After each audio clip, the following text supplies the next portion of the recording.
Hello. I didn't know if I was going to be able to get this fancy collaboration beer from Phase 3. They're the hot, new, hazy IPA brewers from the Chicago area. I'm coming to you from the Chicago area right now. So this is a MIlkshake double IPA, which is double IPAs I don't drink as much, and milkshake IPAs I barely ever drink because most of them are pretty bad, but this is supposed to be one of the best brewers of them around. Phase 3. It's a collaboration with WeldWerks, popular Colorado IPA brewer. So this just came out. It's called Tropical District. It uses pineapple, coconut, sabro hops, mosaic, lactose, guava coconut. No vanilla though. 8.2% alcohol. There's no date on this, but I know this was just released last week, so it's definitely under a week old. I've never had anything from Phase 3, and I think I heard that the Phase 3 is people who used to work at some brewing company. That's where people go and line up for lots of their different beers, stouts, and hazy IPAs. Yeah, I've never had anything from some before because you have to go out there, and I'm never in that neighborhood. So this is kind of exciting.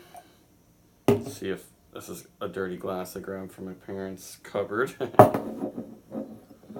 It looks interesting. The guava's adding, I don't know, a slight pinkish hue. I mean, I have really, really enjoyed a couple pina colada IPAs I've had. I don't know if those had lactose in them, maybe. But that's kind of a cool color. It's got a reddish tinge in there. Whoa! That is huge on the coconut. And I've also only had a few sabro hopped beers before, and sabro, one of them was really gross. Hated it. The other one was pretty good. Sabro itself brings a lot of interesting coconut flavors, but I noticed it gives a weird aftertaste. That's huge on the coconut. Toasty. Guava, I'm not even noticing. It smells almost like marshmallows, probably from the lactose being in there, and I would guess also there might be vanilla in here, but I think the lactose and the coconut and just how they're hopping it, it gives, I have vanilla-like taste. Yeah, it's quite vanilla-y.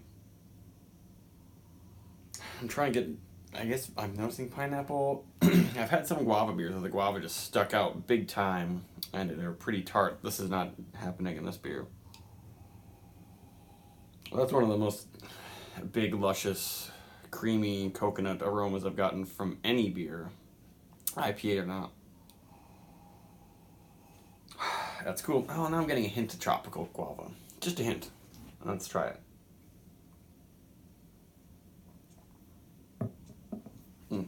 Similar flavor, and the guava comes out more. Very, very low in bitterness, very sweet. And from this smell, actually no, it smells and tastes like cream soda. That's what it is. Like old-fashioned, really sweet cream soda. I'm getting so much of that from this beer. I don't know why. I guess it's the coconut and the sweetness. And actually, I do like cream soda. I haven't had it in years and years, but it's one of the sodas that I would return to if someone offered me one.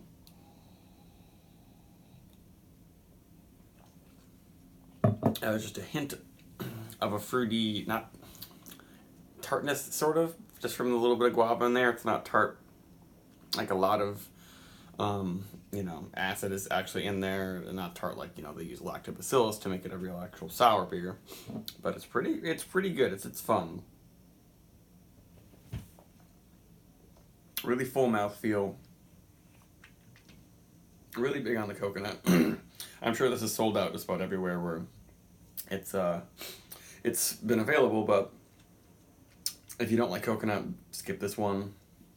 Now I'm getting a few other flavors, but cream soda coconut is really ruling this. There's no dank green hop quality. It's barely even an IPA, I would say. Like I'm sure they heavily dry hop it, but there's so many other notes coming out. It's not very bitter. So it's a weird beer, but it's one of the better milkshake IPAs I've had.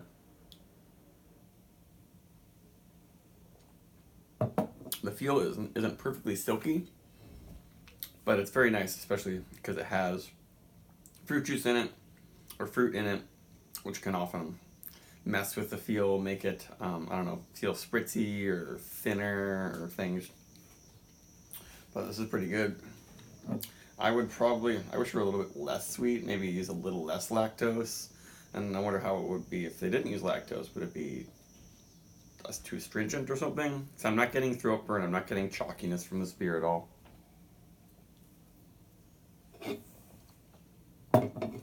Well, I didn't even look up ratings for this because it just came out the first time.